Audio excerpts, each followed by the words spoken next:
Buenas tardes, chicos. ¿Qué tal? ¿Cómo están?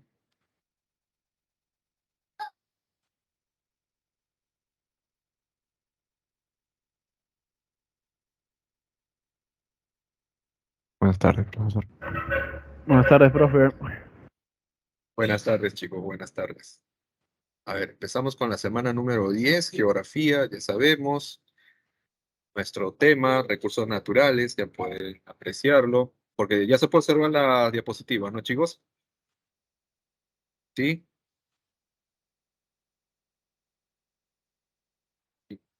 Bien, entonces Sí, sí. iniciamos con el...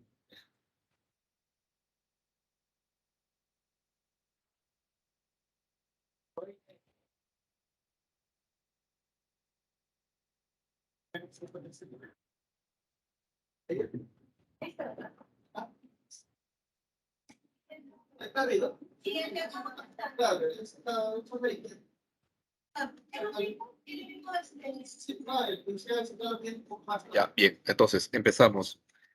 Nuestro tema, geografía, parte con la conceptualización de recursos naturales, ¿no? Nociones básicas, por qué son importantes, qué tipo de recursos tenemos, y luego haremos también un recorrido identificando los principales problemas que afrontan, ¿no? nuestros recursos naturales.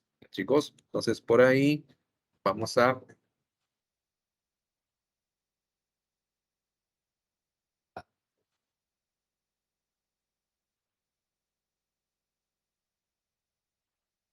vamos a iniciar nuestro recorrido. Bien, a ver.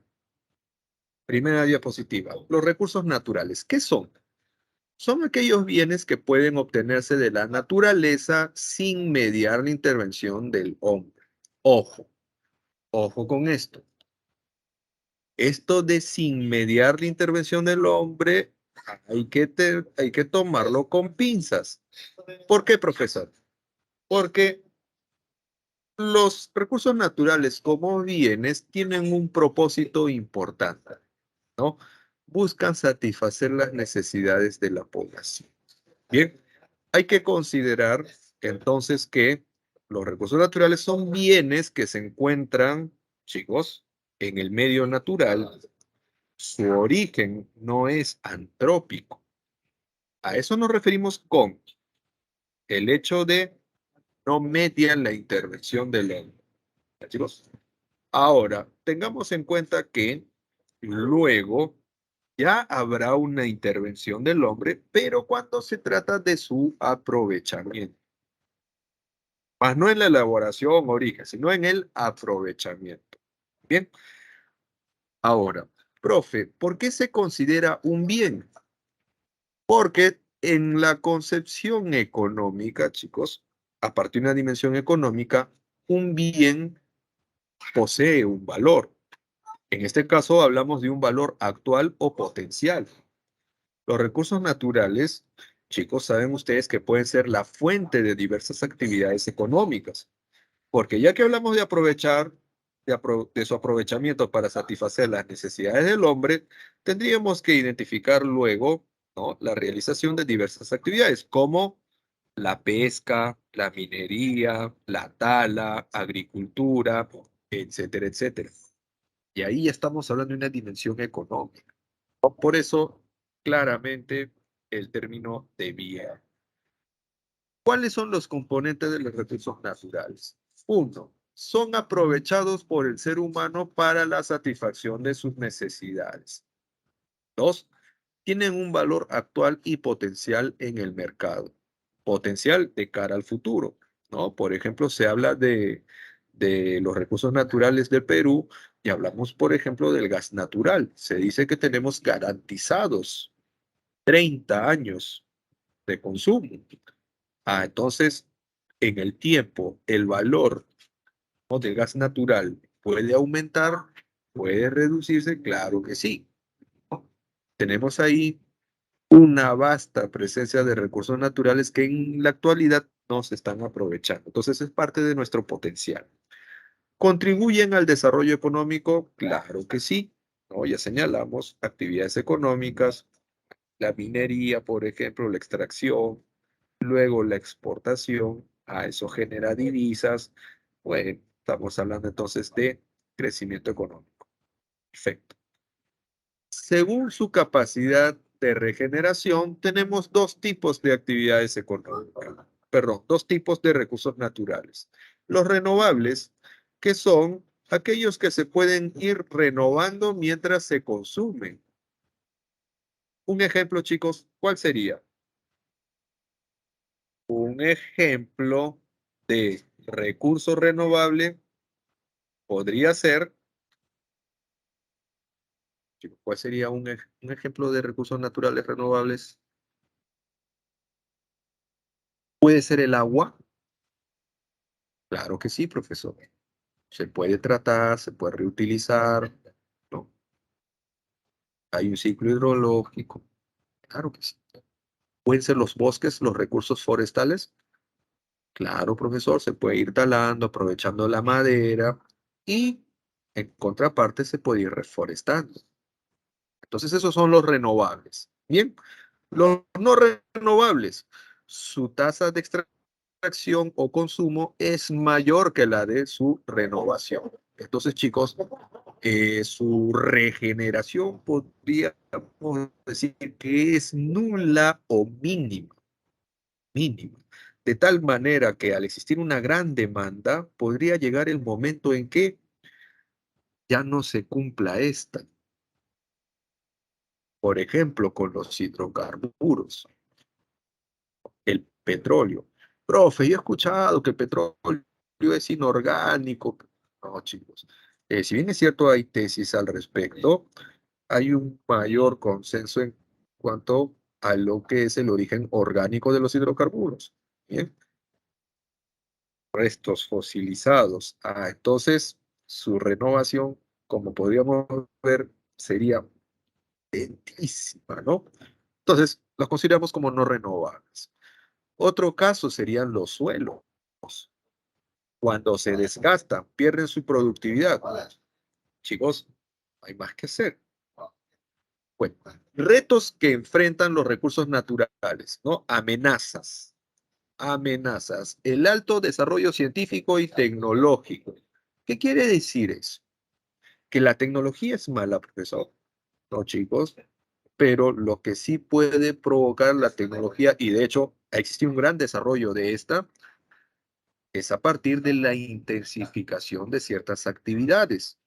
Bien, la intensificación de ciertas actividades. Entonces, en ese sentido, la tecnología puede tener un impacto adverso.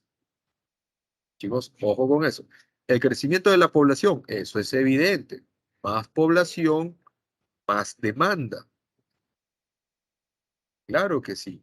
Y entonces puede llevar a qué? A prácticas no planificadas, ilegales, incluso a lo que sería la depredación. Mayor influencia del hombre sobre su medio, ¿no? Que sería un poco articulando los dos primeros puntos. El hombre cada vez se vuelve, chicos, con la tecnología y en pos de satisfacer sus necesidades, un actor más dominante del medio, ¿no? Puede, con el desarrollo de la tecnología, modificar, adaptar entonces las condiciones de la naturaleza. Claramente su influencia, chicos, va ganando y muchas veces no de la mejor manera. Eso lo vemos aquí, ¿no? Principales problemas que afectan a los recursos naturales. La depredación. A ver, ¿qué vemos en la imagen? Profe, árboles que han sido cortados. Pero chicos, esto parece haberse hecho de una manera no planificada, ¿no? Hay un consumo irracional, eso sería depredación. Explotación indebida y excesiva de los recursos naturales. ¿Cuáles son las causas? El aumento de la población y sus necesidades. Como mencionamos también, se logra gracias al desarrollo de la tecnología. Ojo con eso. La tecnología nos permite un consumo intensivo de los recursos naturales. Algunas manifestaciones, la deforestación incontrolada, como es el caso de la imagen, la quema de la cobertura vegetal natural, se queman a veces pastos, en oportunidades para adquirir tierras de cultivo, en oportunidades para frenar la llegada de insectos, enfermedades, pueden ser muchos los motivos. Contaminación de la atmósfera, ni qué decir, mencionábamos por ejemplo lo que era el efecto invernadero antropogénico. Contaminación de los mares y ríos, hay una sobreexplotación de los mares. Por ejemplo, cuando se extraen los hidrocarburos del zócalo continental y por ahí se presenta un derrame. Contaminación del suelo, ¿no? Cuando se abusa, un uso y abuso de los suelos agrícolas a través de fertilizantes sintéticos, por ejemplo. Entonces, chicos, el uso desmedido de estos fertilizantes también provoca la depredación del suelo, ¿no? Vamos a reconocer ciertos problemas medioambientales. Empezamos con la desertificación. Vean la imagen. Profesor, esa tierra se ha secado, esa tierra puede producir. Veamos, es la degradación del suelo en zonas áridas, semiáridas y subhúmedas, debido a las actividades humanas y variaciones climáticas. Ojo con esto, desertificación. Vamos a resaltar esta parte, porque es aquí donde vamos a incidir. Las actividades humanas. Profe, las variaciones climáticas, bueno, también tienen una ligera injerencia, ¿no? Una ligera participación. Pero es que, chicos, cuando hablamos normalmente, cuando hablamos normalmente de una reducción de las precipitaciones y una pérdida de la riqueza del suelo provocada por factores naturales, no hablamos exactamente de desertificación, sino más podríamos hablar de desertización, que es otro problema muy serio, ¿no? Pero con una estrecha relación. Profesor, no comprendí, no entendí muy bien esa partecita. A ver, rebobinamos un poquito, chicos. Lo siguiente, cuando hablamos de una degradación del suelo en zonas áridas, semiáridas y subhúmedas, debido a factores estrictamente naturales, hablamos de desertización. Y entonces, ¿cuándo hablamos de desertificación? Cuando lo que impera es lo que estamos resaltando, ¿no? Lo que estamos poniendo en rojito. Cuando imperan las acciones del hombre. Chicos, ojo con esto. Profe, entonces, la desertificación tiene que ver con la contaminación del suelo. Ojito, es otra cosita. Es un proceso diferente. Bien, ¿por qué? ¿En qué radica lo particular? En que la desertificación se presenta en zonas áridas, semiáridas y subhúmedas. Bien, ojo con eso.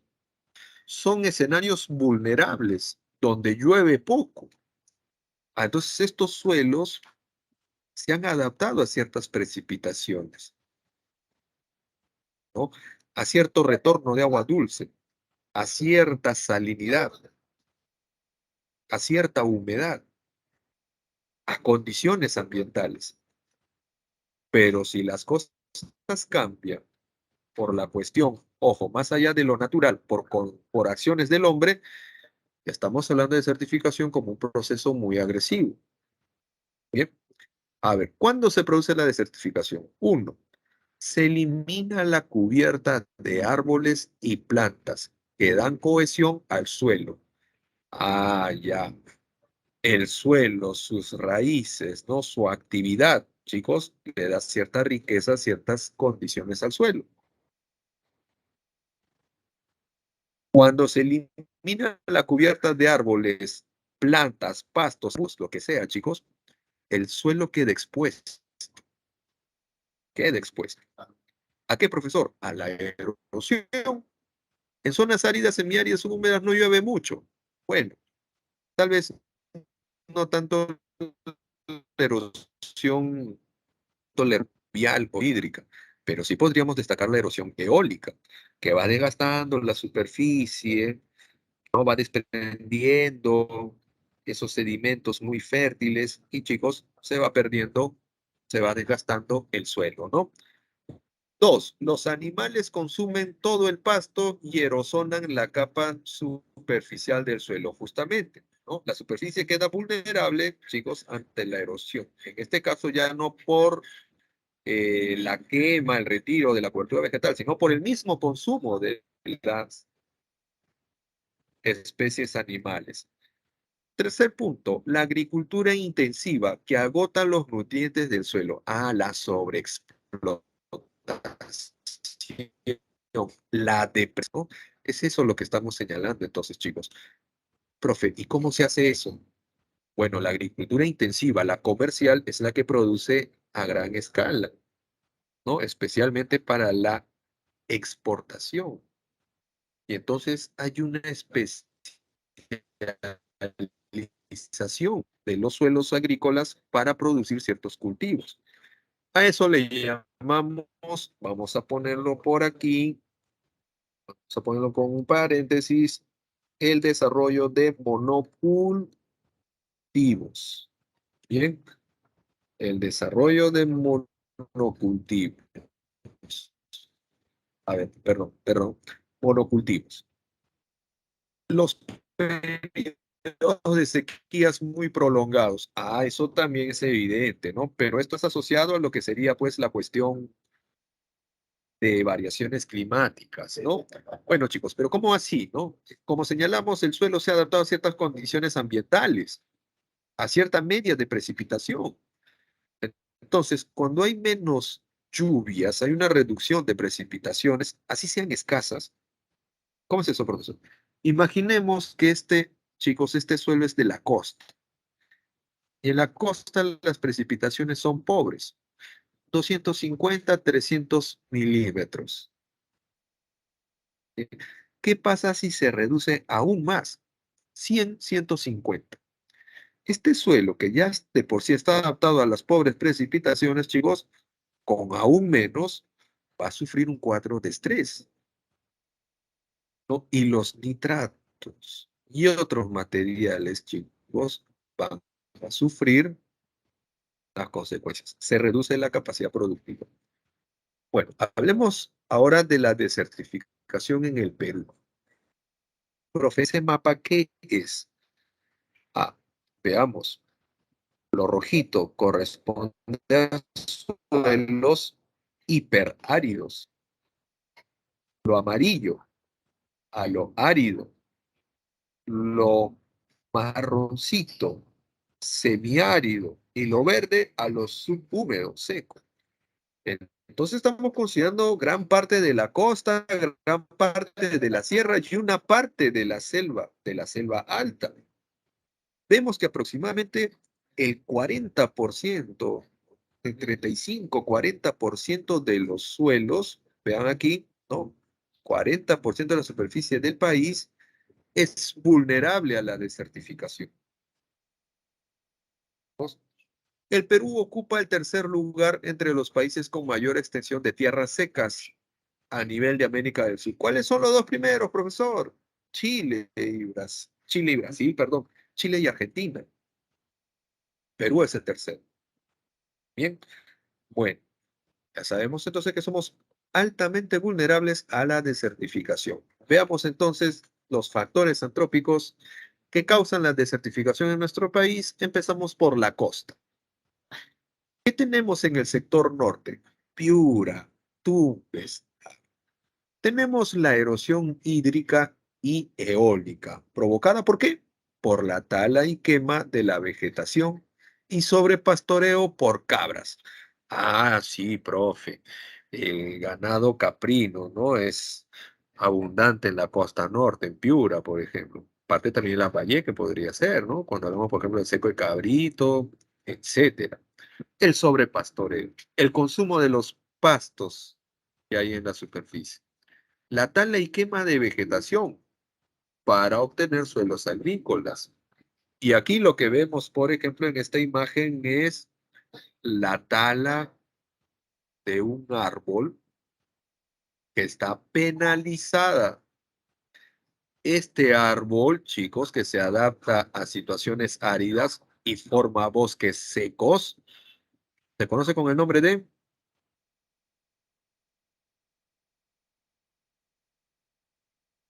Chicos, ¿cómo llamamos esos árboles muy característicos, ¿no? De la costa norte, que se adaptan a situaciones secas, que son muy demandadas por su corteza, por sus frutos, para fabricar o para elaborar, por ejemplo, la famosa algarrobina. Profesor, ya me dijo, ese es el algarrobo. ¿Está penado el corte del algarrobo? Sí, chicos, es ilegal. Así que vamos identificando eso un poquito, ¿no? La salinización por excesivo riego y mal drenaje.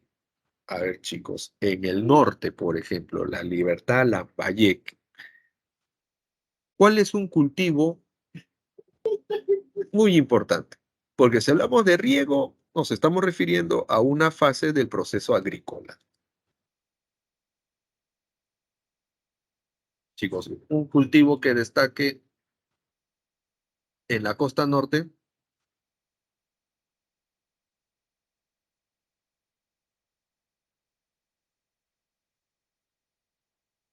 Bueno, chicos, parece que voy a tener que hacer preguntas dirigidas, ¿no? Ya que participación no la hay.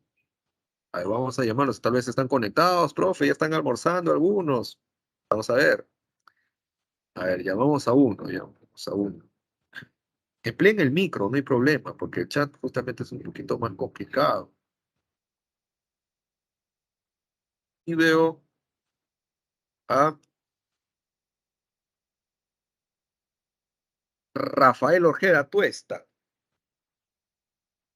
¿Está presente?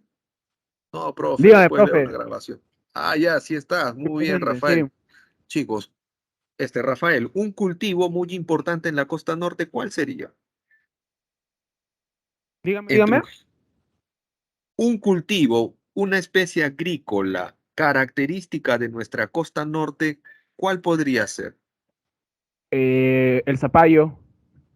El zapallo. Ya, ¿el zapallo demanda abundante agua para su riego? Eh, Pucha, no No sabría mucho, decirle. profesor, No no mucho, mucho, mazo. Ajá. claro. Pero hay un cultivo que sí demanda abundante agua, que puede generar sobreriego. ¿Cuál sería? Que por momentos necesita un suelo inundado incluso. Chicos, ¿cuál sería ese cultivo? El arroz. Arroz. Ah, el arroz. Ya, profe, me acordé del chicama, del jequetepeque. Muy bien, el arroz. Entonces, chicos, ¿qué es lo que ocurre? Cuando en esa fase se inunda, el suelo sufre. ¿Por qué padece? Porque como señalamos, el suelo se adapta a sus condiciones ambientales.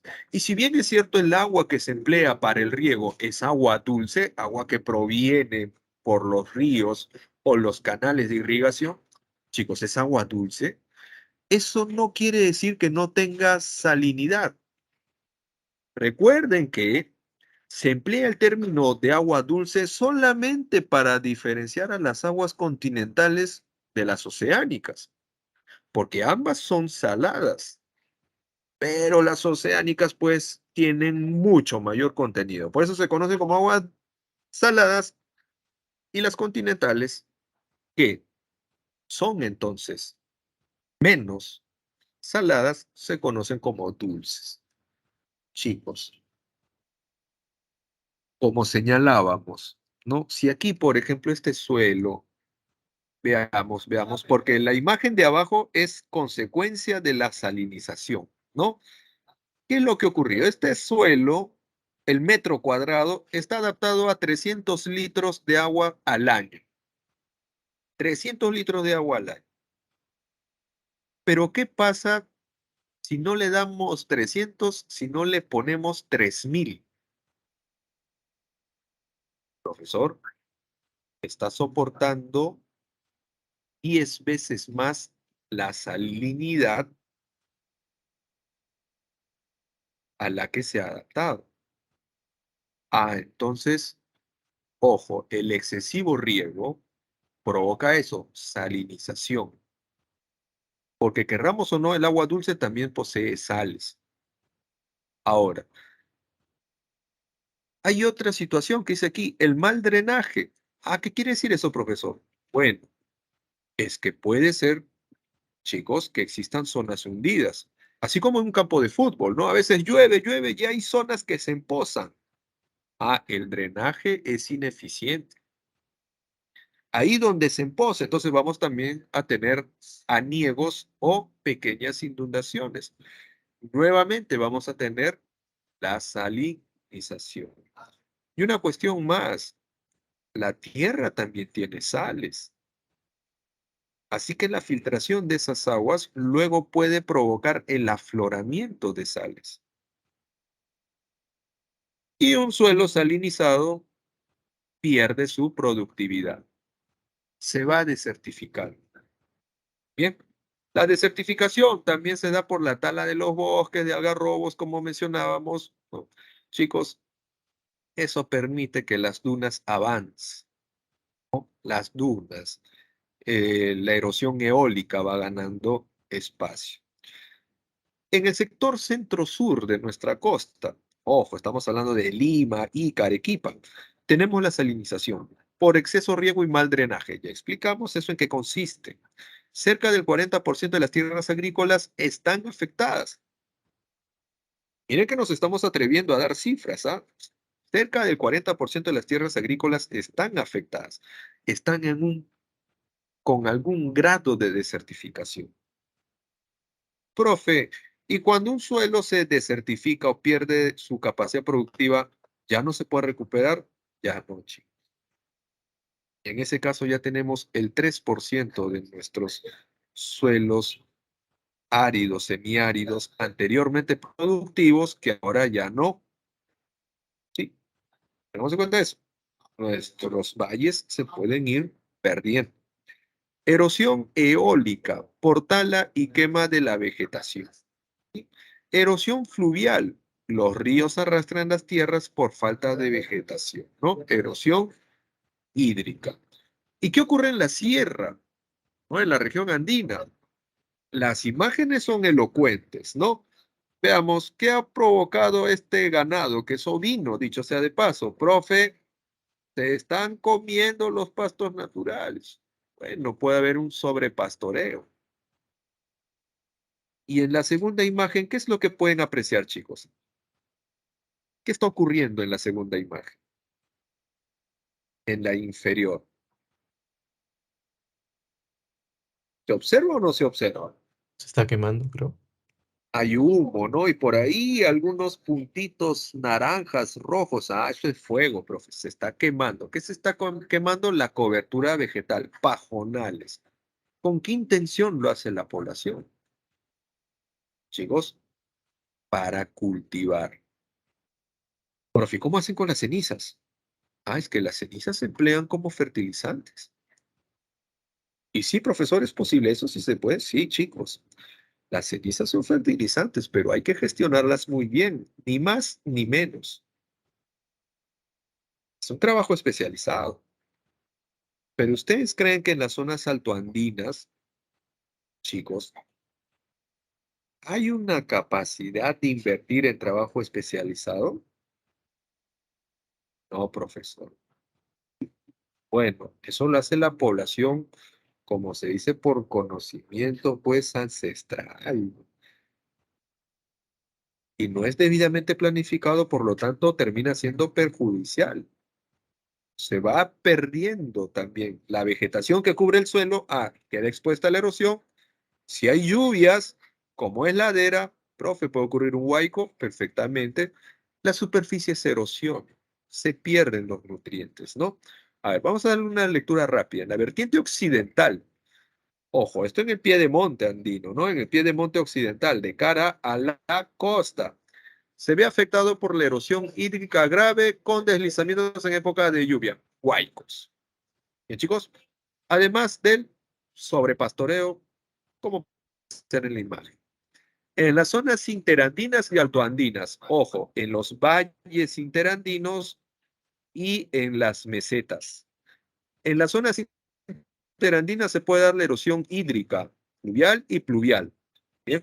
Por la falta de cobertura vegetal y la quema de rastrojos. Profesor, ¿qué es eso de rastrojos?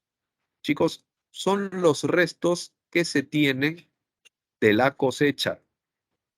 Bien, hay veces que cuando se cosecha, chicos, solamente se corta una parte, ¿no? Y quedan pues los tallos, raíces.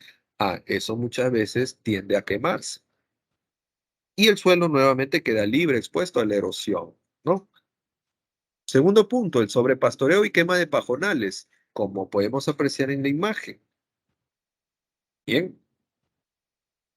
3, contaminación por relaves mineros. Eso sí que es bastante crudo, ¿no? Ojo, esto sí, más allá de reducir la fertilidad, no solamente la reduce, sino también la contamina, ¿no? Así que, bueno, eso ocurre en la región andina donde tenemos la mayor extracción de minerales.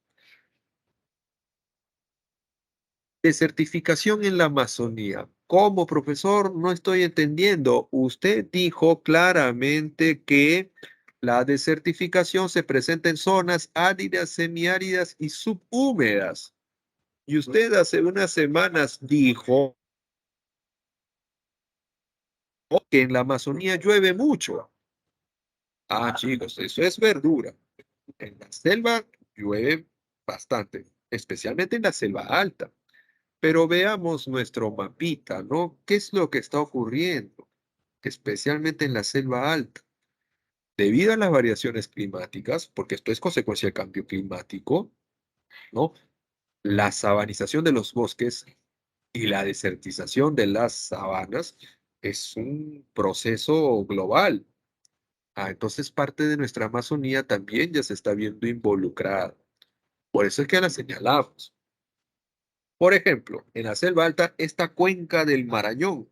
Aquí tenemos bosques secos. Aquí llueve estacionalmente, pero es parte de la selva alta por algunas condiciones atmosféricas, ¿no? De relieve y demás. Bueno, vamos al punto. ¿Cómo se erosiona la Amazonía? En la selva alta tenemos una erosión hídrica grave. ¿Qué vemos en la imagen? Profesor, rocas, piedras, restos de árboles, troncos. ¿Qué es lo que ocurrió? Un huaico. Un huaico, chicos. ¿Qué pudo haber pasado? Bueno, la deforestación deja expuesto el suelo con pendiente ante las lluvias, pierde estabilidad y se desliza hacia las partes bajas. Entonces, todo lo que es la superficie se erosiona, se pierden nutrientes, ¿no? Segundo, malas prácticas agrícolas que eliminan la materia orgánica y no la restituyen en forma natural. El abuso de cenizas, ¿no? El abuso de la quema. Selva baja, erosión fluvial, ¿no? La deforestación masiva de las orillas de los ríos produce una acelerada erosión de las mejores tierras aluviales. Tenemos también malas prácticas agropecuarias que eliminan la materia orgánica, como señalamos, ¿no? Chicos, no nos olvidemos entonces que de alguna manera la selva también se está viendo involucrada en el proceso de desertificación. Bien, ¿y qué se puede hacer al respecto? A ver, algunas medidas del desarrollo sostenible. 1, coordinar la gestión de las tierras y de los recursos hídricos. ¿Cómo es eso de coordinar, profesor? Es desarrollo sostenible, planificación, equilibrio, políticas. A través de políticas públicas emprendidas por el Estado, a través de sus diferentes niveles de gobierno, sea nacional, regional o local, se tiene que convocar a la ciudadanía. Porque ¿quién es el que tala un bosque, un algarrobo, así sea ilegal? Es el poblador. Entonces hay que coordinar, hay que capacitarlo, instruirlo, hacerle ver que el sacrificio de un algarrobo tan solo para obtener leña, chicos, puede ser altamente perjudicial. Se reducen las escasas precipitaciones, se reduce la captación de carbono, por lo tanto se incrementa la temperatura. Entonces los problemas ambientales son muchos. Segundo punto, proporcionar a las comunidades locales los medios necesarios para que puedan prevenir la desertificación. Claro, ya que tomamos como ejemplo el algarrobo otra vez, ¿no? Que es muy característico de la costa norte, que ya sabemos es un escenario árido. Ah, chicos, árido y muy vulnerable a desertificación. No hay que talar al algarrobo, podemos aprovechar su fruto, algarrobina. Bueno, es un tema de gestión, ¿no? Brindarle la capacitación, el mercado a las comunidades para que puedan obtener otro tipo de réditos a partir del aprovechamiento de los recursos naturales, ¿no? Bueno, tercer punto, apostar por modos de vida alternativos que no dependan del uso tradicional del suelo. Por ejemplo, la acuicultura en zonas secas. ¿Bien? La agricultura de invernadero. ¿Cómo es eso, profesor? Ah, mencionábamos que una de las causas de la deforestación era la sobreexplotación de los suelos. Entonces, con estas técnicas, chicos, se puede descargar el trabajo de ¿no? Estas áreas agrícolas de alta productividad. Tercer punto, las actividades relacionadas con el turismo que requieren el menor uso de las tierras y los recursos naturales locales. Entonces, apostar por otras actividades que también pueden generar desarrollo económico. Chicos, vamos con otro problema muy serio. Tenemos aquí la deforestación, ¿no? ¿Qué es la deforestación? El retiro, el sacrificio de los árboles, de los bosques, sin replantación adecuada. Ah, entonces es irracional. ¿Por qué, profesor? Porque se pueden aprovechar los árboles con una reforestación, una replantación, claro que sí. Pero eso ya sería una actividad planificada, ¿no? Podría llegar a un equilibrio y en todo caso el impacto ser menor. Podría ser menor, porque impacto siempre va a haber. Bien, veamos entonces. ¿Cuáles son las causas de la deforestación? La agricultura migratoria y comercial. Chicos, veamos un poquito nuestro mapita. ¿Dónde tenemos las mayores reservas de bosque? Profe, si hablamos de bosques tropicales, en la intercuenca del Amazonas, en la cuenca del Congo, en el centro del África, en el sur de Asia, sudeste asiático, Indonesia, que es el tercer país con la mayor cantidad de bosques. Y chicos, podríamos hablar también del norte de Oceanía, Papúa Nueva Guinea. Ah, profe, ¿por dónde cruzan la línea ecuatorial? Claro, muy cerca. Recordemos que tenemos el bioma bosque tropical, o una densa vegetación. ¿Pero son los únicos bosques que se deforestan? No, profesor. También veíamos los bosques templados. Cómo se han reducido debido a la expansión de las ciudades en Estados Unidos, en Europa y en Asia. Tenemos también en los bosques fríos, ¿no? Esas coníferas que soportan nevadas. La taiga, profe. Claro. La Siberia, rusa, por ejemplo, están siendo objeto de una gran deforestación en estos tiempos.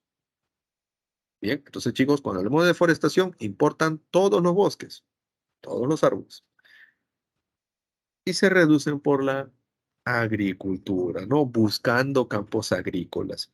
La minería ilegal, eso lo vemos en nuestro país, ¿no? En Madre de Dios, por ejemplo.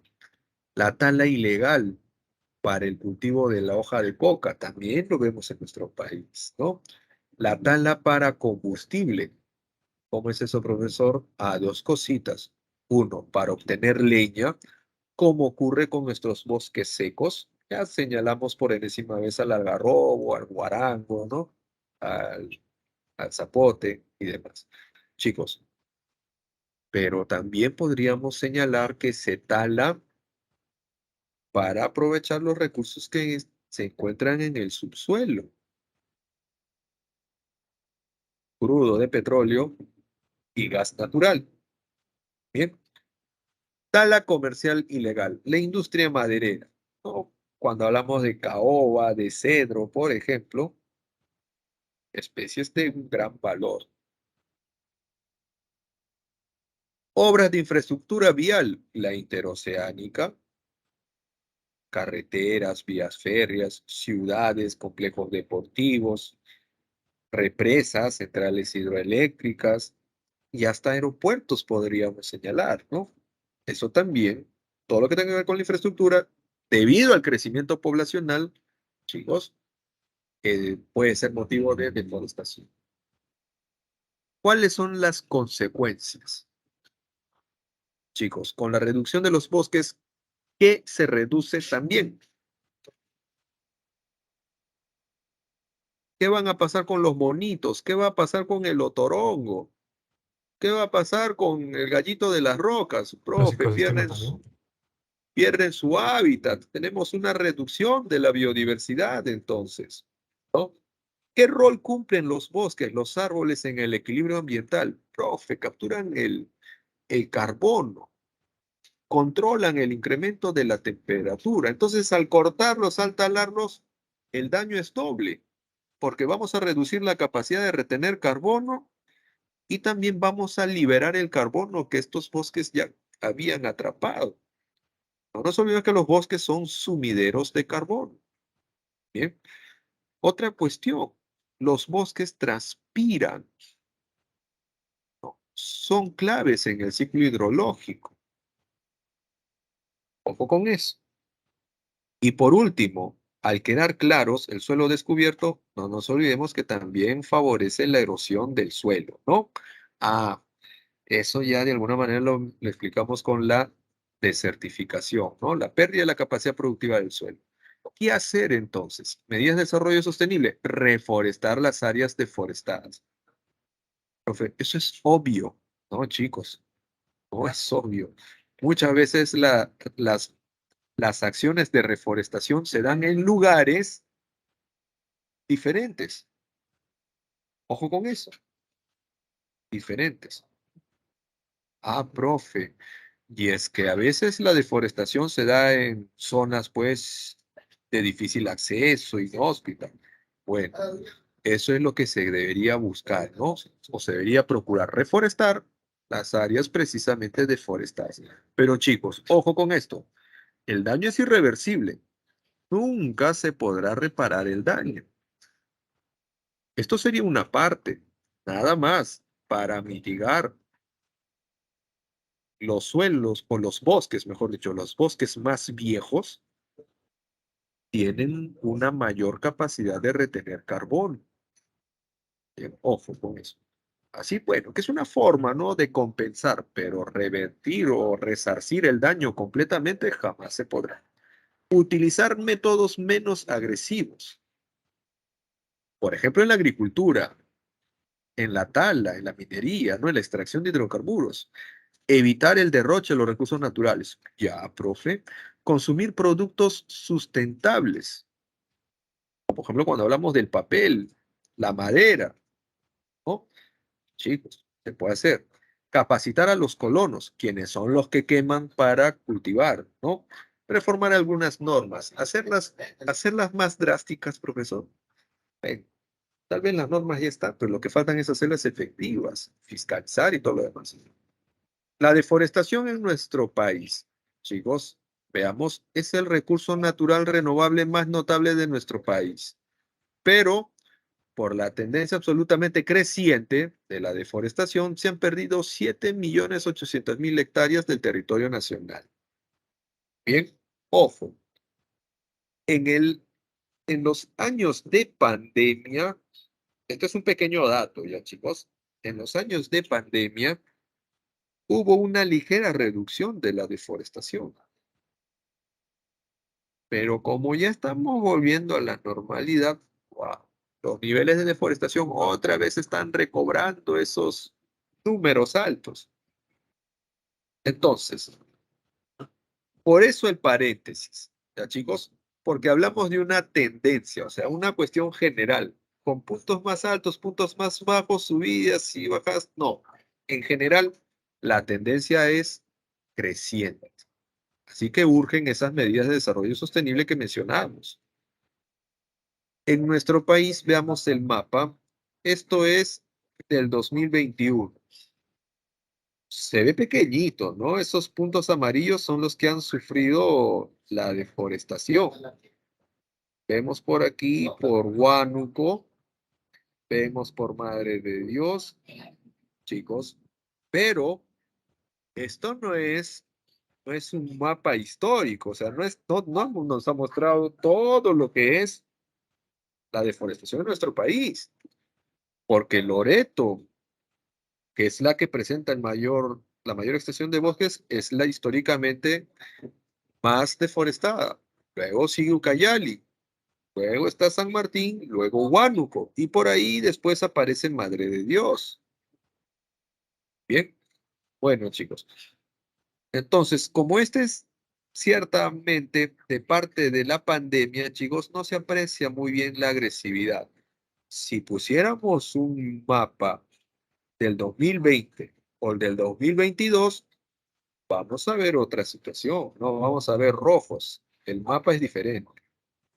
Bien, bueno, vamos con otro problema medioambiental. Contaminación del agua. Contaminación del agua. ¿Ya, chicos? ¿Cuándo decimos que algo se ha contaminado? Pregunta, chicos, ¿nosotros no nos contaminamos? Sí, profesor, yo me contamino de las malas influencias. No, chicos, no nos referimos a eso. O sea, nuestra salud se puede ver afectada por el ingreso de algún organismo, un agente invasor, ¿no? Un agente patógeno. Entonces, vamos a señalar que nuestro sistema se puede ver afectado. Y así entonces, la hidrosfera, chicos, el recurso hídrico, también se puede ver vulnerado por la recepción de agentes que dañan su calidad. Es el cambio en la calidad del recurso de tipo químico, biológico y físico, que la hace perjudicial para los organismos vivos. Hablamos de las especies hidrobiológicas directamente y luego indirectamente por un tema de ingesta a la salud del hombre. ¿Cuáles son las causas de la contaminación del agua? La introducción directa o indirecta de sustancias contaminantes en lagos, ríos, mares y acuíferos. Vean que cuando hablamos de acuíferos nos referimos al manto freático, ¿no? Aguas subterráneas. Profe, un río, un lago que se ha contaminado ya no se puede recuperar. Chicos, sí se puede recuperar. De por sí, el agua, ¿no? Estos cuerpos de agua tienen un sistema que les permite absorber los contaminantes. Tienen una capacidad de absorción. Pero cuando esta capacidad se ve sobrepasada, chicos, ahí ya es necesaria la intervención del hombre.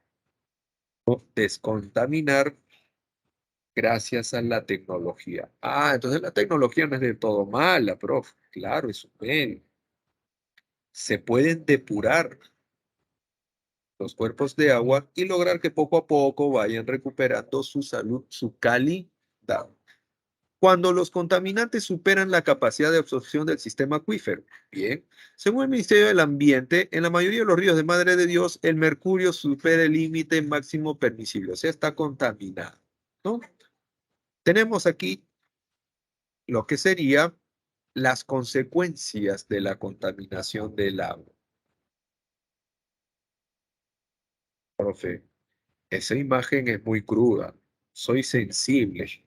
Chicos, ¿qué ha pasado aquí? ¿Qué vemos? Un pingüino. Estamos viendo un ave, ¿no?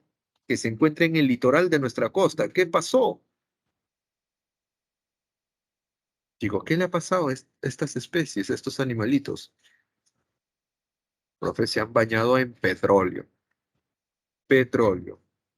¿Cómo se pueden contaminar entonces estas fuentes de agua? Con residuos domésticos, aguas industriales, relaves mineros, derrame de petróleo, ¿no?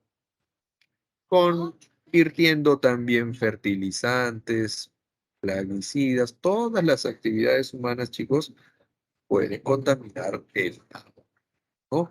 Las consecuencias, entonces, generan el 80% de las enfermedades en los países en vías de desarrollo. ¿Por qué destacamos esto de los países en vías de desarrollo? Porque, chicos, el acceso al agua, ¿no? El acceso al agua. Si recurrimos a una fuente contaminada por tifoidea, cólera, ya, muy bien. ¿Quiénes son los que recurren a estas fuentes de agua contaminada? Los que no tienen agua potable y alcantarillado. En nuestra misma ciudad, chicos, todavía tenemos familias que viven pues de la cisterna y el cilindro. Entonces, por eso incidimos en eso, ¿no? En los países en vías de desarrollo o con menores condiciones de bienestar. Segundo punto, incremento de muertes de personas al año por su ingesta. Estamos hablando especialmente de enfermedades de orden digestivo. Tercer punto, alteración de los ecosistemas acuáticos y del litoral. Lo que claramente vemos en la imagen. Ahí está. Se ven alterados. ¿Qué hacen esas especies? Mueren, se reducen. Tienen que... Cuatro, disminución de la producción pesquera. Es evidente, ¿no? ¿Qué se puede hacer al respecto? Reducir el volumen de los contaminantes. Claro que sí. Se pueden reciclar, por ejemplo, algunos desechos sólidos, como los plásticos. Reutilizar y tratar las aguas residuales. ¿Se puede? ¿Es posible, profesor? Claro que sí. Se pueden depurar, lo vemos en la imagen. Ahí están, ¿no? Pasando por un proceso de depuración. Ahora, según el grado de depuración o purificación, serán destinadas para ciertas actividades, ¿no? Un ejemplo, la industria, la textil, dicho sea de paso, que es la que consume más agua. ¿Qué es lo que puede hacer eso? Tratar el agua que han empleado en el lavado, teñido de sus productos, tratarlos para emplearlos en un segundo proceso. Entonces eso se llama reutilización o reutilizar. Profe, ¿y el agua que se emplea en el riego también se puede tratar y reutilizar? Claro que sí, pero se tratan de cultivos que se van a ingerir. Entonces, tiene que haber verificación de las autoridades, pero por supuesto, Ministerio de Desarrollo Agrario y Riego, ahí interviene la Autoridad Nacional del Agua, ANA, que es la que acredita los procesos. También tenemos SENASA, ¿no? Que fiscaliza la calidad, la salud de los alimentos, ¿sí? De los frutos, los productos. Reciclar los contaminantes, bueno, como señalamos, ¿no? Tratar los residuos sólidos, por ejemplo, también el cuidado de las baterías, pilas, etcétera. Vamos ahora con la contaminación del aire. A ver, chicos. Es la presencia en el aire de uno o más contaminantes o cualquier combinación de ellos en concentraciones o niveles tales que puedan constituir un riesgo a la salud de las personas, a la calidad de vida de la población, a la preservación de la naturaleza o a la conservación del patrimonio natural. Bueno, hay que considerar, ¿no? La contaminación del aire ya en un punto, chicos, más próximo a nosotros, ¿no? Porque de alguna manera cuando trabajamos cambio climático, ¿no? El efecto invernadero, antropogénico, y señalamos pues la emisión de estos gases que traen consecuencias con el clima, bueno, vamos a algo más inmediato, la afectación a la salud. a la biodiversidad. En este caso, si hablamos salud, es especialmente con enfermedades respiratorias, ¿no? Vamos a identificar los tipos de contaminantes. Las biogénicas corresponden a los eventos de contaminación producidos por fenómenos propios de la naturaleza. Por ejemplo, profesor, vamos a ponerlo por aquí, erupciones volcánicas. Ahí tenemos, pues, ¿no? Sulfuros, chicos, de alguna manera también hay contaminación. Fuentes antropogénicas, esto es lo que nos interesa. Actividades o intervenciones que realizan las personas, siendo la principal causa la combustión de energía fósil, ¿no? Ojo, la industria, bien, el transporte, serían las actividades más dañinas, ¿no? En los países desarrollados, pues destaca la industria.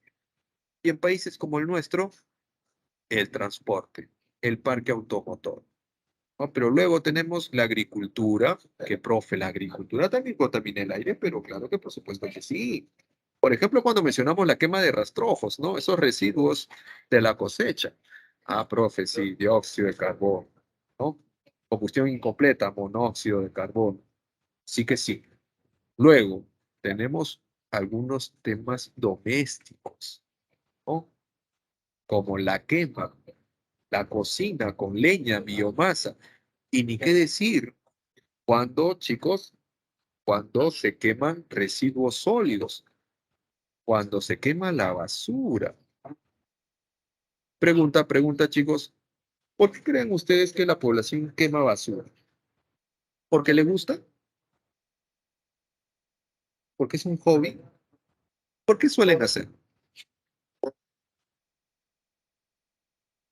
Si le preguntamos a una persona que está quemando su basura, ¿por qué lo hace? ¿Qué creen ustedes que nos responde?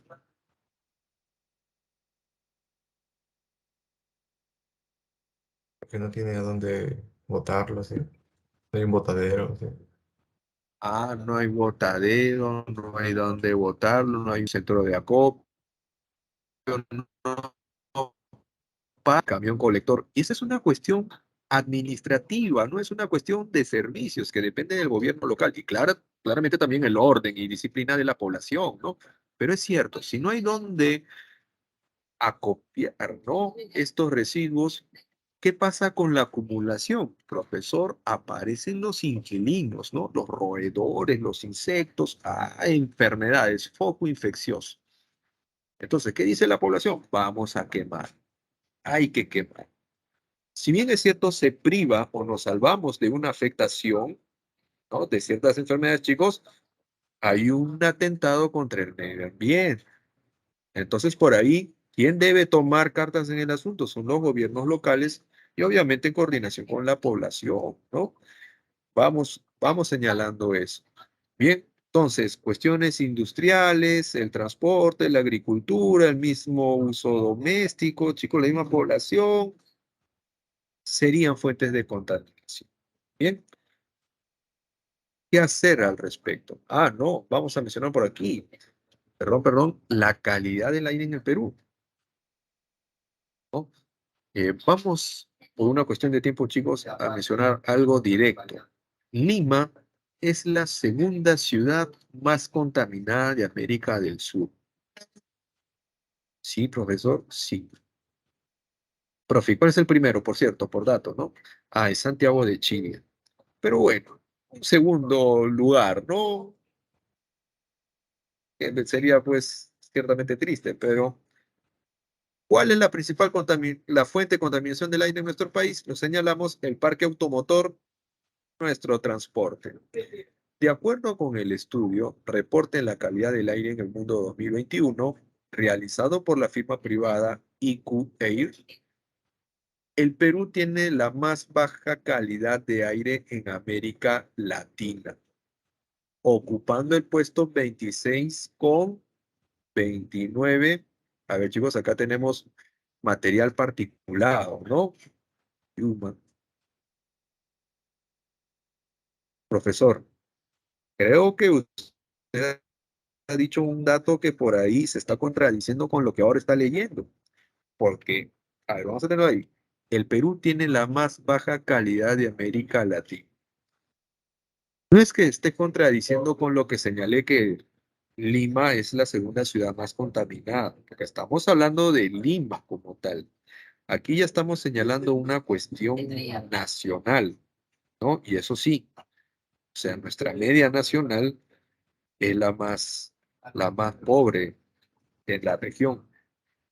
Eso quiere decir, por ejemplo, que Chile, Santiago, es un punto muy elevado, pero el resto de sus regiones, bueno, tienen niveles menores de contaminación, por eso como media, chicos, está por debajo de nosotros. Eso sí, hay que señalar. Y ya que mencionamos Lima, chicos, ¿qué sector de Lima, por no decir cono, creen ustedes que será el más afectado o el que posee mayor contaminación? ¿Lima Norte, Lima Sur, este u oeste? El distrito más pobre, Lima ¿no? Norte, profe. Lima Norte. Lima Norte, Lima Norte. Luego tenemos Lima Este y Lima Oeste. Profe, ¿por qué Lima Este, ah? Por las estribaciones andinas, ¿no? Que dificultan el flujo, un gran sistema de ventilación. Además, Lima, chicos, también se ve muy afectado por una condición, los estratos, ¿no? Esa inversión térmica impide el ascenso del aire que se encuentra en la parte baja. Entonces, todos los contaminantes se quedan ahí, ¿no? Cerca, a ras del suelo, en la baja atmósfera. Y eso nos perjudica por encontrarnos en un lugar de alta presión. Alta presión. Eso es influencia del anticiclón del Pacífico Sur. Medidas sostenibles para o frente a la contaminación del aire. Bueno, la imagen dice bastante, ¿no? Utilizar bombillas y electrodomésticos de bajo consumo, ¿no? Ustedes habrán visto ahora lo que es el consumo eficiente.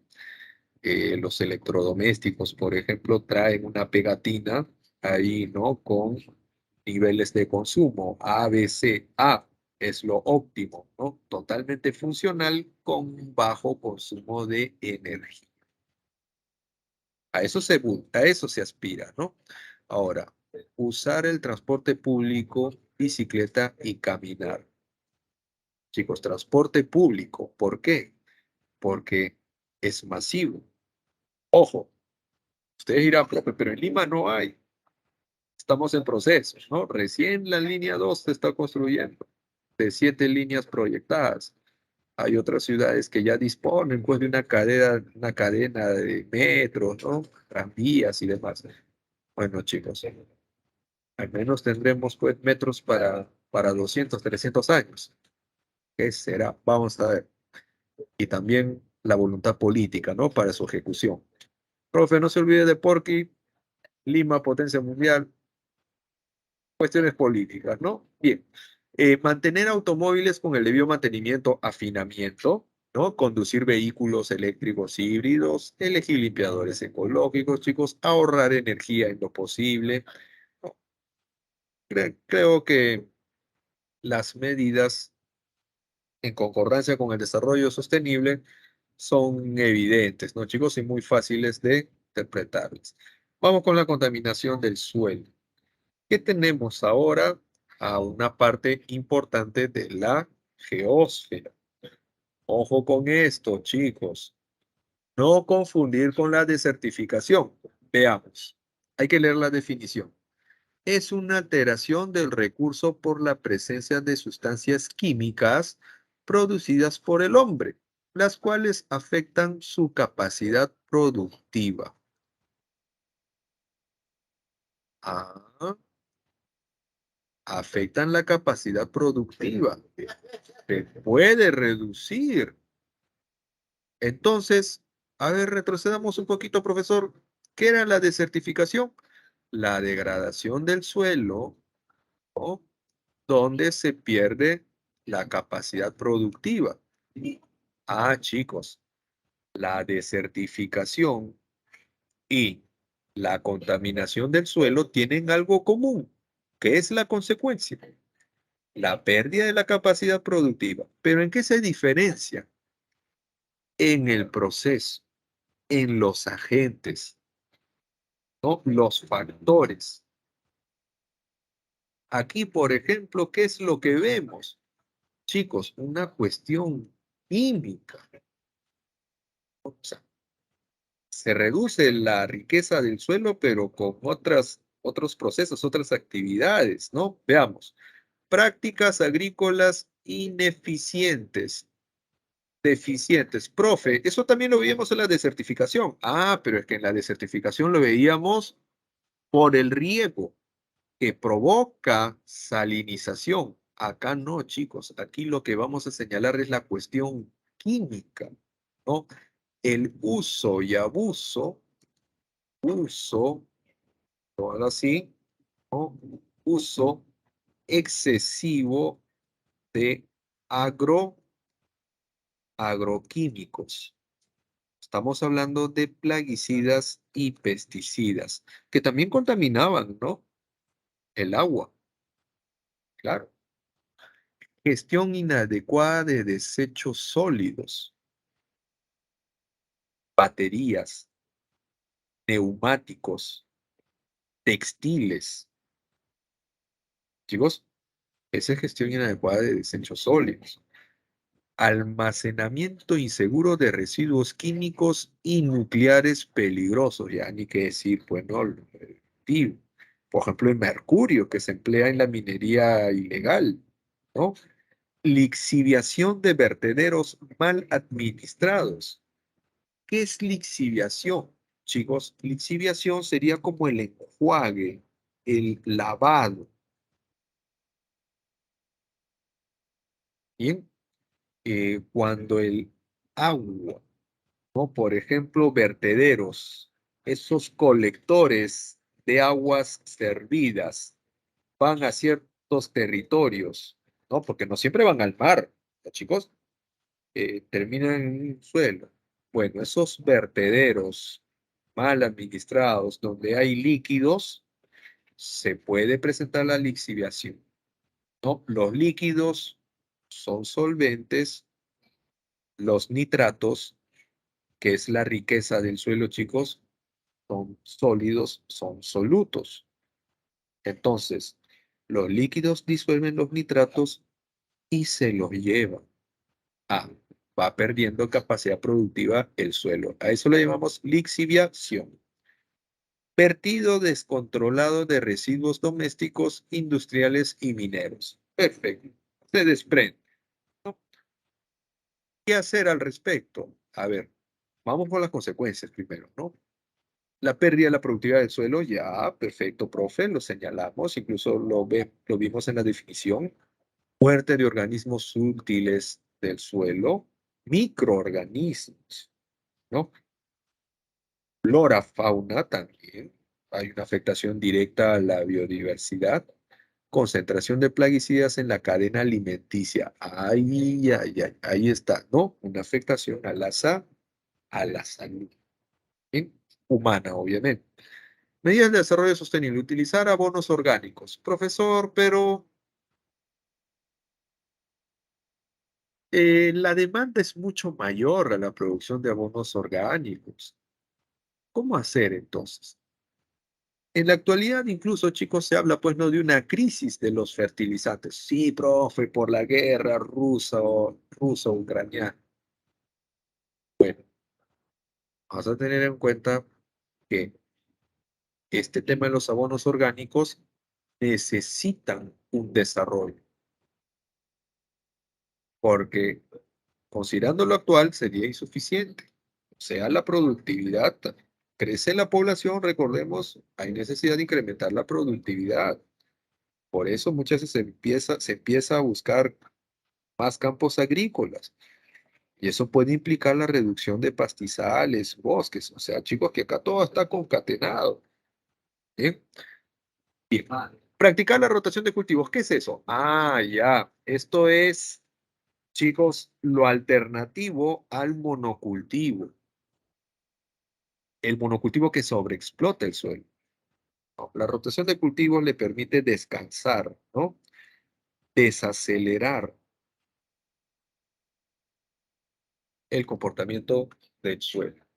Bien, chicos, vamos ahora con lo que sería la pérdida de la biodiversidad. Vamos terminando aquí. Se refiere a la disminución o desaparición de la diversidad biológica, entendida esta como la variedad de seres vivos que habitan en este planeta. No nos olvidemos que la diversidad se puede medir o conocer por niveles, ¿no? Tenemos la diversidad genética, la diversidad de especies y la diversidad de ecosistemas. Bien, cuando hablamos de reducción o pérdida de la biodiversidad, hablamos tanto de la desaparición o extinción de especies, como también de la disminución de la población de ciertas especies. A ver, chicos, por ejemplo, cuando nosotros hablamos del cóndor andino, el cóndor, ya, perfecto, se ve afectado. Hay una afectación entonces a una especie, a la biodiversidad. ¿Por qué? Porque ciertas prácticas han involucrado la reducción de las especies de la cual se alimenta. Entonces, el cóndor tiene que desplazarse, tiene que migrar. Ese cóndor andino hoy lo podemos ver, chicos, en la costa, en el litoral, en las playas. Si antes buscaba restos de camélidos, vizcachas, ahora ¿qué es lo que busca? Restos de lobos marinos. Es una cuestión importante. Factores que afectan a la biodiversidad, entonces, sobreexplotación del medio natural, la degradación de sus hábitats, la contaminación en general, la introducción de especies invasoras. ¿Cómo es eso, profe? Claro, por ejemplo, nosotros viajamos a la selva y nos traemos un monito o un insecto de la Amazonía a la costa. Pica, muerde, enfermedad. O simplemente se libera y entra en competencia con la fauna local. Ah, entonces se genera todo un desequilibrio, ¿no? Enfermedades, ya sabemos lo que podría ocurrir. Bien, consecuencias, varios efectos, ¿no? Chicos, enfermedades, reducción de las especies, bueno, eso ya es una cuestión evidente. ¿Qué hacer al respecto? No adquirir especies exóticas ni abandonarlas, ya que se convierten en invasoras. Asumir las 3 R's ecológicas: reducir, reutilizar y reciclar, ¿no? Lo que sería la economía circular. 3, elegir productos y servicios sostenibles para reducir su impacto en la naturaleza. 4, actuar de manera responsable en la naturaleza. Perfecto. 5, no hacer fogatas, tirar basura o llevarse algún ser vivo.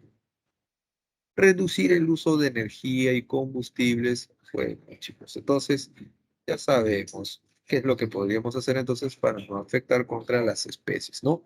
En términos generales, no directo, no sacarlos de su hábitat natural.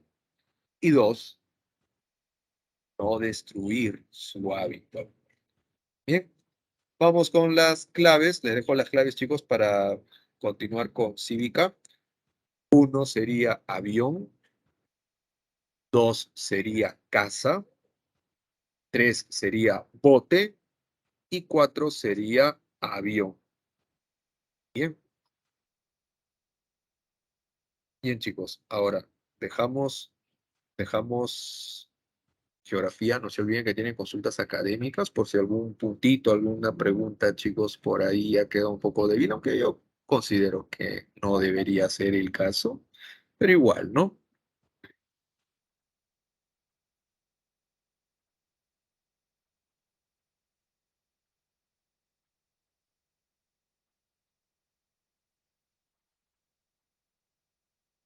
Listo, tenemos cívica ahora. Semana número 10. Aspectos que fundamentan nuestra peruanidad. Ay, ay, ay, chicos. tema un poquito sensible, más por estos tiempos, ¿no? Pero bueno, vamos a manejar conceptos. ¿Qué es el sentido de pertenencia y qué son las costumbres y tradiciones? Bien, ojo con eso. ¿Qué es la peruanidad? El Perú es uno de los países culturalmente más diversos de América y del mundo. Bien, esta diversidad se debe a la presencia de pueblos originarios, la llegada de grupos o pueblos extranjeros y la variedad geográfica. Entonces, podemos tener diverso origen, pero todos estamos llamados a sentirnos peruanos, a identificarnos como tal. Entonces, tiene que ver con un tema de identidad. Chicos, la identidad se construye o se nace con ella. ¿Qué Se opinan ustedes? ¿Qué construye. consideran ustedes? Se construye, se Chicos, construye. se Construye. construye. Claro, es un proceso, ¿no? Maduración, adaptación. Chicos, ustedes saben, ¿no? El tema de la personalidad, del temperamento. Estamos hablando de un proceso individual. Ahora, también hay una identidad colectiva, de grupos, ¿cierto? Cuando nosotros llegamos a este mundo, encontramos un primer agente de socialización que se llama la familia. Muy diversa, por cierto, ¿no? Ya esa familia, esa imagen tradicional de padres, hijos, mascotas, chicos, ya va quedando atrás, ¿no? Ahora podemos convivir con los abuelos, con los tíos, los primos, y esto puede ir cambiando, ¿no? Aún más teniendo en cuenta que en muchas viviendas conviven dos, tres o más familias. Bueno. Entonces, la familia, primera agente de socialización, y es donde se establecen los primeros lazos afectivos. Y señalamos esto, chicos, porque la peruanidad es un sentimiento, son lazos afectivos que se van tejiendo entre su población y lo que representa la idea de Estado, nación, incluso país. A ver, ¿en qué se basa la peruanidad? Se refiere al sentimiento de identidad que vincula a los pueblos y a los habitantes del Perú. ¿Cómo hacer que todos, a pesar de nuestras diferencias, a la cual tenemos derecho de mantener, porque tenemos derecho a una identidad cultural, pues nos sintamos orgullosos de ser peruanos? Porque chicos, una pregunta así, ¿no? Una pregunta inocente, sana. ¿Ustedes se sienten orgullosos de ser peruanos? Profe, con lo que estamos viviendo, no, no. Profe, mucha corrupción, mucha pobreza. Profe, no faltaría alguien que en el chat ponga el emoji, ¿no? De la falta. He escuchado amigas decir, ¿no? El Perú, país de violadores. Entonces, hay muchos aspectos por los cuales, chicos, puntos ciegos, bajos, ¿no? Adversos, por el que el establecer vínculos afectivos con el Perú no es, pues, tal vez lo más propicio, ¿no? Pero ojo, si hay población que se siente muy orgullosa de ser peruano, incluso hay extranjeros.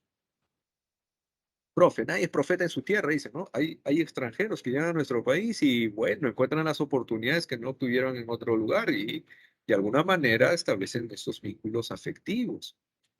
Entonces, la peruanidad es eso, ¿no? A ver. Sus fundamentos, sus bases, se encuentra basado en el afecto hacia sus tradiciones y la fe en su destino. Hay algunos, yo he escuchado mucho decir, chicos, que el Perú está llamado a ser potencia mundial. Que sí, profesor, por sus recursos, su capital. ¿Cuándo será? ¿Cuándo sería? Pues no, eso es fe en su destino, ¿no? Estamos en un proceso de maduración como país. Afecto o reconocimiento de sus tradiciones, a pesar de la diversidad, ¿no? Por ejemplo, Si yo viajo al exterior y me preguntan ¿de dónde eres? Y yo respondo el Perú. ¿Qué pasa si me preguntan, por ejemplo, por el Señor de los Milagros? El que se siente muy, muy peruano podrá responder, no sé, yo soy ateo. Chicos, creyente o no creyente, conoce y difunde, comparte. Hoy he escuchado hablar del pisco. ¿Cómo se hace? No sé, yo no tomo. Chicos, podemos hablar de la uva, la cepa peruana, el clima, el suelo, ¿no? Entonces, eso, ¿no? El conocimiento de la diversidad. En la peruanidad se hallan las expresiones como la cultura, el arte y vivencias que construyen la idea de Perú. Hay elementos que deben converger, ¿no? O sea, más allá de nuestras diferencias, hay algunos puntos en común que nos deben confluir, reunir. Veamos eso. Aspectos que fundamentan nuestra peruanidad. Uno, la historia de nuestra patria es una sola. Ojo con eso. Una historia nacional, porque también tenemos historias regionales, ¿no? Nuestros pueblos originarios, las diversas regiones, chicos, pueden haber también procesos históricos, ¿no? Que deben aunarse, sumarse a lo que es el proyecto de historia como país, ¿no? En consecuencia, es necesario revalorar la acción del hombre peruano a través de la historia. Yo aprecio la imagen, profe, y veo a Grau. Bueno, se le dice el caballero de los mares, ¿no? Bolognesi, Quiñones, ¿no? Estos serían los referentes de nuestras instituciones armadas. Pero más allá de que sean militares o no, chicos, podríamos mencionar también, por ejemplo, a Daniel Alcides Carrión, ¿no? Médico. Y su aporte, ¿cuál es, no? La inmolación. Entonces, por ahí, ¿no? Reconocer el valor. Es una cuestión aquí, chicos, ética, ¿no? El valor que se desprende de algunos peruanos notables. Reconocer el valor que tienen las ciudades fundadas en el Perú pre y post colombino como manifestaciones de la creación material del hombre, chicos, las ciudades y las edificaciones. Por ejemplo, profe, Machu Picchu lo construyeron los extraterrestres. ¿Cuántos, cuántos piensan eso, no? Desmereciendo o infravalorando el grado de conocimiento que tenía pues el antiguo peruano, ¿no? Que se plasma en su arquitectura. Entonces, chicos, por ahí hay que revalorar eso también, ¿no? Considerar y revalorar los idiomas de nuestros antepasados que aún superviven. Nuestra obligación es incorporarlas a la cultura nacional, a el transmitirlas de generación en generación, que se mantenga como cultura viva, ¿no? Hay algunas lenguas que se han reducido, que se han extinguido, hay otras que han estado a punto y poco a poco se trata de reflotar, ¿no?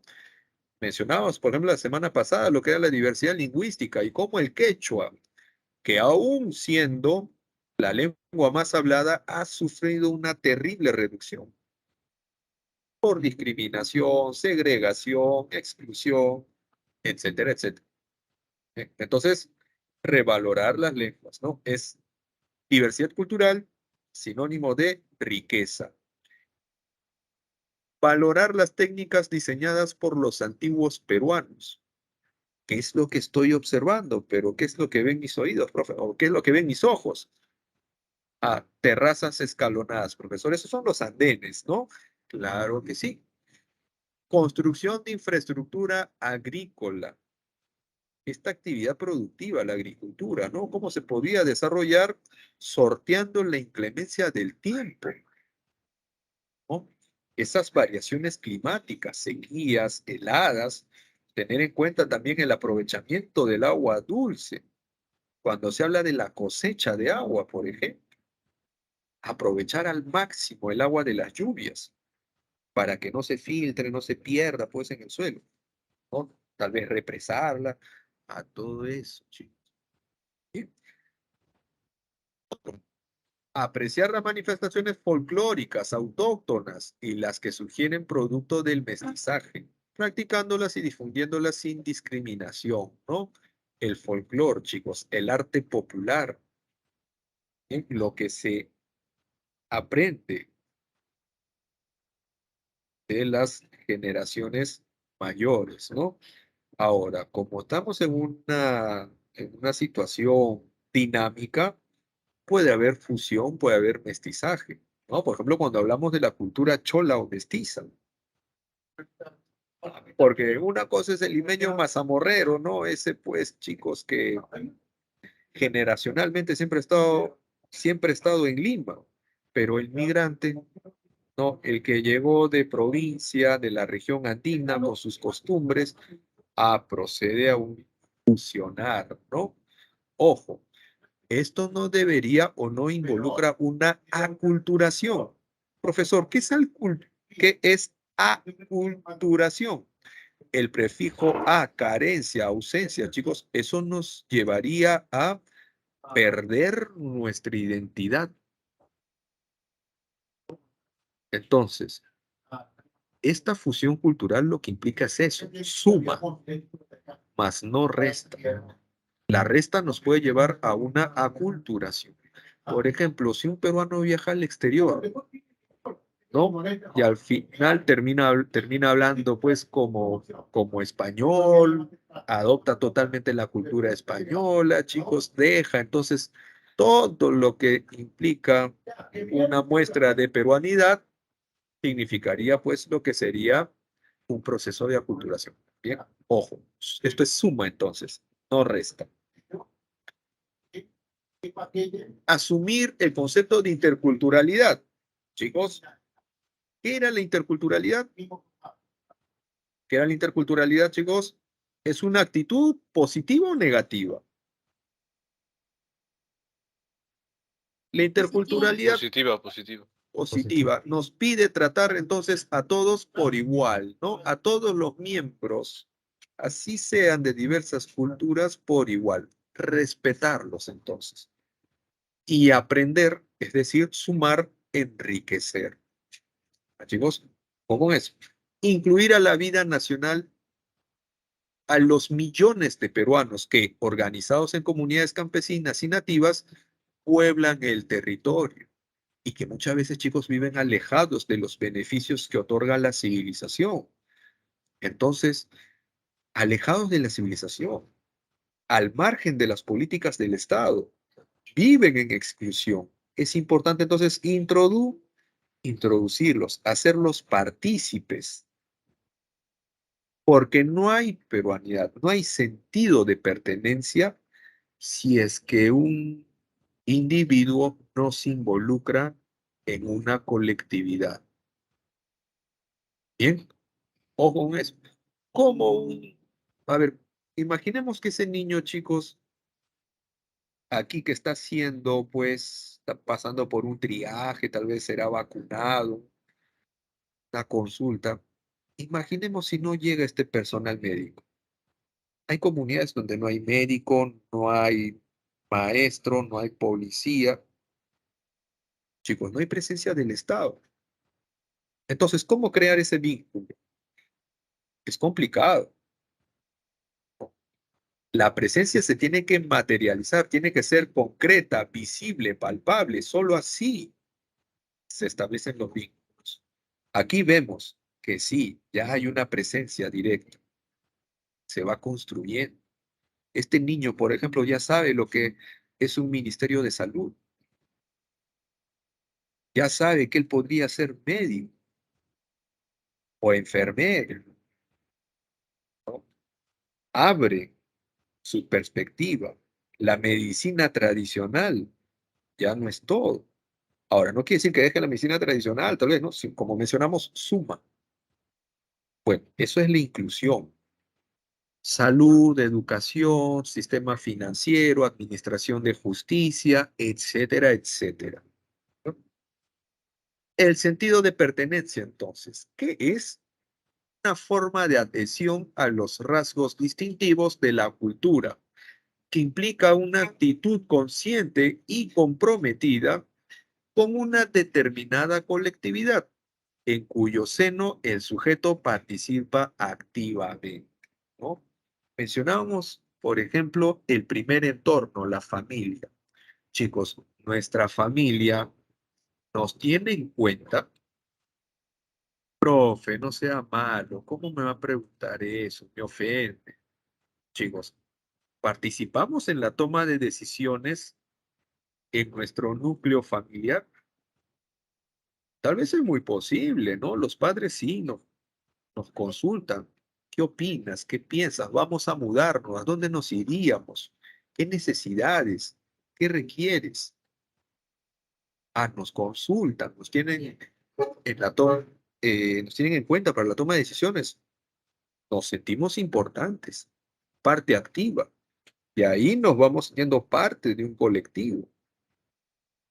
Pregunta, pregunta, chicos. ¿Cuántos de ustedes extrañan su promo de colegio? No, a esos ingratos no los extraño, profesor. ¿Qué será de su vida? Ah, los nexos no han sido muy fuertes. No hemos participado mucho, tal vez, de ese grupo. Porque no faltarán los que sí, pues estaban en todas y extrañan a su promo. Bueno, es una muestra. Y en el barrio, en la comunidad, ojo, que no se confunda con el pandillaje, ¿no? Porque eso podría ser también una cuestión de identidad, pero direccionada hacia una cuestión, pues, al margen de las normas, ¿no? Esa identidad, no nos referimos. Bueno, la identidad nacional se puede definir entonces como el sentimiento subjetivo del individuo a pertenecer a una nación concreta, a una comunidad en la que existen diversos elementos que la cohesionan y la hacen única, ¿no? Chicos, son promovidos por los organismos del Estado. Ya sabemos, la política intercultural, Ministerio de Salud, de Educación, de Cultura, etcétera. Las instituciones civiles, ¿no? La propia población que se organiza. Tenemos organizaciones no gubernamentales que trabajan por ahí. Los medios de comunicación, ¿no? Que esporádicamente por ahí emiten reportajes de cierto paraje turístico, resaltando, por ejemplo, la peruanidad a través del fútbol, de ciertos logros deportivos, académicos también, ¿no? Los elementos objetivos sobre los cuales se asientan el sentimiento de pertenencia a una comunidad son la lengua, la religión, cultura, etnia. Nos hacen identificarnos como parte de un colectivo. Identidad cultural. Profe, usted ha dicho lo de la prensa y bueno, a mí no me gusta, ¿no? Porque yo sí creo, pues, que la prensa es una basura, como dice un sector de nuestra población. Bueno, una cosa es prensa y otra cosa es un medio de comunicación.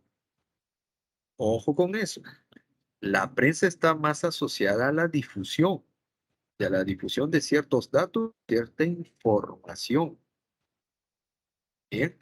Que puede ser direccionada, claro está. ¿Ya? Aquí nosotros nos hablamos a los medios de comunicación, bueno, más que todo, pues, a un dato, a una, tocas una información, pero que puede ser directamente, chicos, destinada a trabajar nuestra identidad, a relacionar, a realzarla. Entonces, en este caso, creo, no habría una afectación a un grupo o a un sector, ¿no? Por eso lo asumimos de una forma saludable. Bien. Costumbres y tradiciones. Esto es importante porque muchas veces, chicos, hay confusión, ¿no? Muchas personas emplean estos términos como si se trataran de sinónimos. ¿Hay alguna coincidencia? Sí, comparten un pequeño campo semántico, pero vamos a ver los detalles. Nuestro país es pluricultural. Bien, cuenta con una geografía variada. Alberga diversas tradiciones y costumbres que se celebran en todo el país. Algunas de ellas tienen un origen milenario y perduran en el tiempo. Otras más modernas se suman a las celebraciones ancestrales, teniendo acogida o interés popular. Entonces, chicos, nosotros individualmente tenemos ciertos hábitos, ¿cierto? Que podríamos llamar incluso costumbres. Podrían considerarse como costumbres, ¿no? Ojo, a nivel individual. Por ejemplo, yo tengo la costumbre de despertar a las 6 de la mañana. Profesor, yo tengo la costumbre de orar antes de ingerir alimentos. No, profesor, yo tengo la costumbre de pararme siempre con el pie derecho. Bueno, más supersticiosos, ¿no? Pero bueno, podríamos hacer uso del término costumbre entonces en un plano más individual, informal. Y ahí se va estableciendo la distancia respecto a la tradición, ¿no? Veamos, ¿qué es la tradición? Es una manera de pensar, comportarse o hacer algo que a lo largo del tiempo las personas de una determinada sociedad o familia han hecho de forma similar, por lo que se transmiten de generación en generación. Entonces, chicos, la tradición es una práctica colectiva formal. ¿Por qué dice formal? Porque se ha consolidado en el tiempo, ¿no? Su transmisión se mantiene incólume, inalterada a través del tiempo. Y eso es porque la comunidad, ojo, una familia, una comunidad, ha considerado que esa práctica tiene un gran valor. Por lo tanto, es digno de mantenerse, de preservarse, generación tras generación. ¿Y qué valor puede tener, profesor? Histórico, espiritual. Es por eso que las tradiciones se asocian directamente a una fecha. Se constituyen en una festividad. Vamos a poner por aquí, festividad. Ya, chicos, esas son las tradiciones. Por ejemplo, la que observamos en nuestro ejemplo, por ejemplo, la que observamos en nuestra imagen. Semana Santa, vida, pasión y muerte de Jesucristo. Navidad, nacimiento del niño Jesús. San Valentín, 14 de febrero. Fiestas patrias, 28 de julio. El Señor de los Milagros en el mes de octubre. Entonces, chicos, esas fechas, ¿no? Ahí hay actos centrales, ojo, que se reconocen. Y asociadas a una fecha, entonces se han constituido en tradiciones, son formales. ¿Y qué son las costumbres? Las costumbres son prácticas individuales o también colectivas, chicos, que giran en torno a una tradición. Por ejemplo, en Semana Santa, ¿qué es lo que se suele hacer? Chicos, realizar procesiones, tender alfombras de flores, ¿no? Esas son costumbres. Bien. ¿Pero son las únicas? No. Eso es en Ayacucho, profesor. Porque yo, en Semana Santa, con mi familia, nos vamos de campamento. Es otra costumbre. Puede variar por el lugar, pero también puede variar con las generaciones. Porque está bien. Tal vez nuestros padres y nosotros nos vamos de campamento, pero en nuestros abuelos, tal vez nuestros abuelos con nuestros padres se veían toda la mañana las películas, ¿no? De los 10 mandamientos, Ben-Hur, profesor Moisés.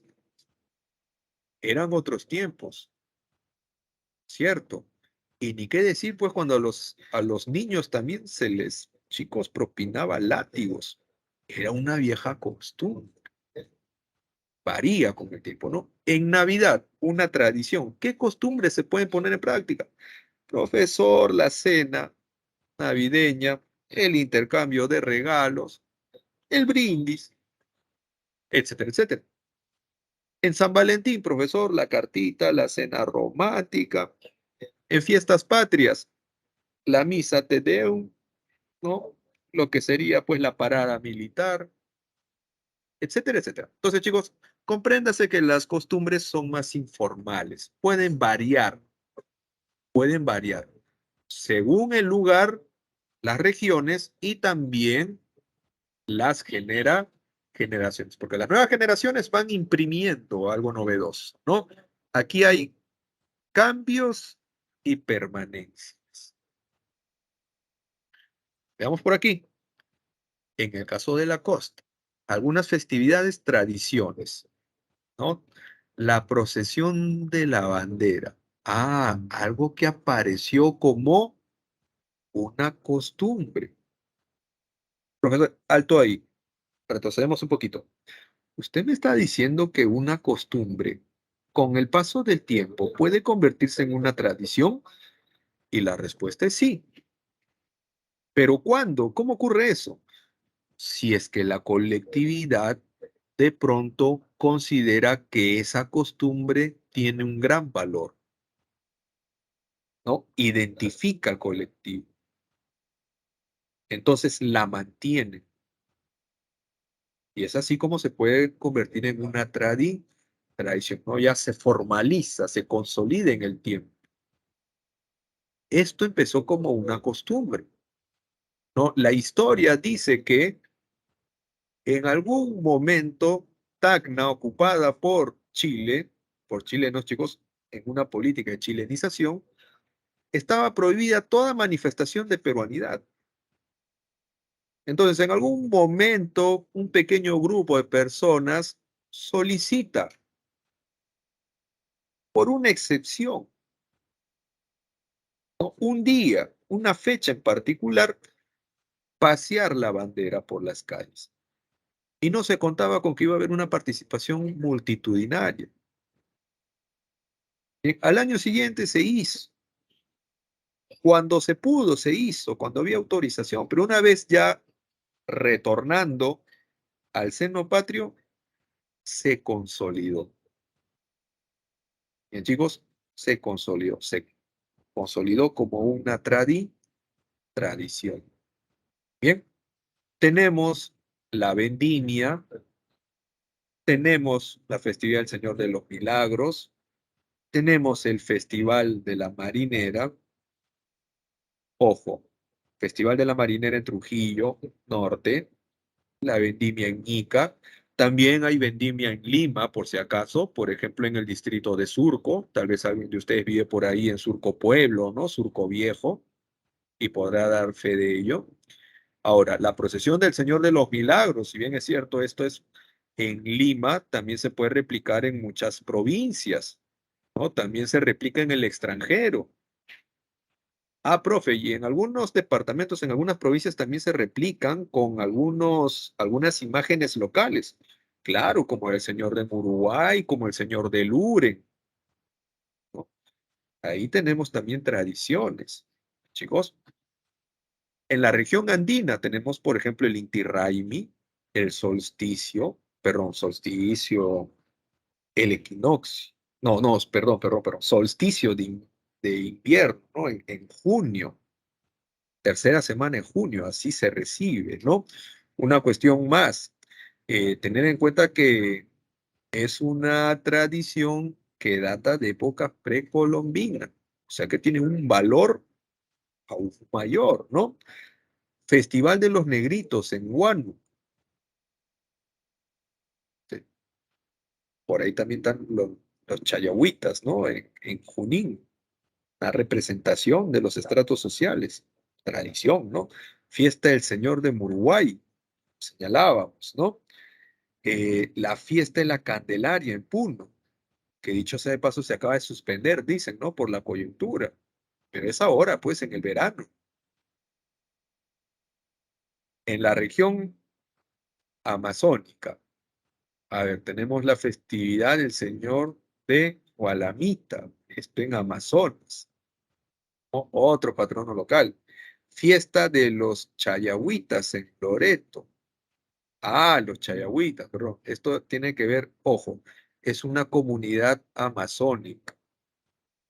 Bien, aquí en los Chayahuitas lo que se hace es eh, reconocer a la mujer, ¿no? Es una danza para empezar, una danza, ¿no?